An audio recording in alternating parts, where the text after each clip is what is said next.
Никол, така ли се казваш? Да. Къде учиш? Във френския лицей Виктор Юго. Сериозна работа. А френски вече говориш ли? Да. Кажи ми нещо на френски. Бонжур.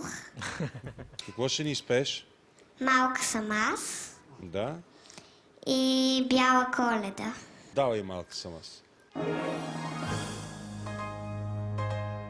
Малка съм аз и всеки ден, без да спирам, бързо у нас се прибирам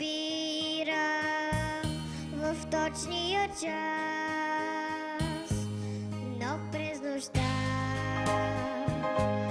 мога без край да сънувам и по света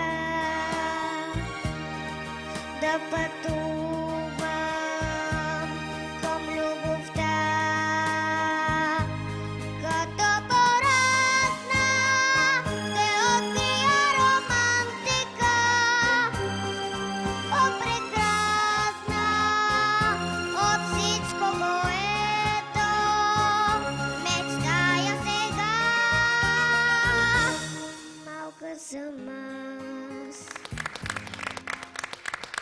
И коя е тая песен, бе, красавице? Аз не съм я чувал. Много интересно. Евгений, имаш информация за това? Никаква представа нямам коя е песен. Другата песен коя е? Бяла Коледа. Айде да чуем за Бялата Коледа.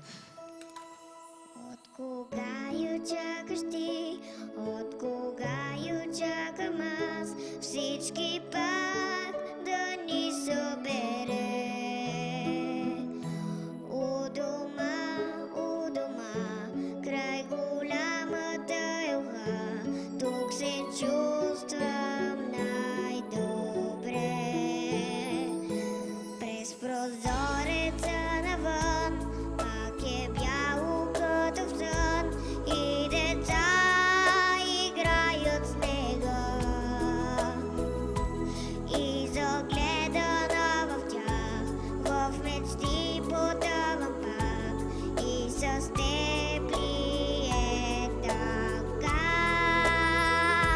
Бяла Коледа е, като приказка е, и дано не спре да вали.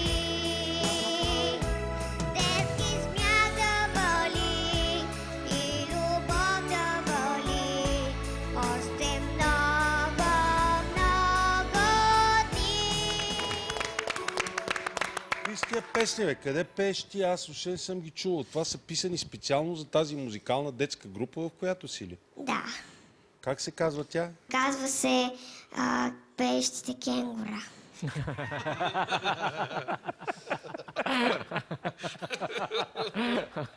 Карат ли ви да скачате там или само пеете? И танцуваме? Но не скачате. Не. А има да знаеш за друга детска група танцуващите хипопотамчета или нещо такова? Не. Аз участвах в тази група. Като малък. Танцуващите хипопотамчета, като малък. Пеещите Но кенгура. се разпаднахме. Между другото, сега да оставим кенгурата настрани. Ти си много талантлива. Мерси. И много красива. И въобще си много музикална. Много. Мерси.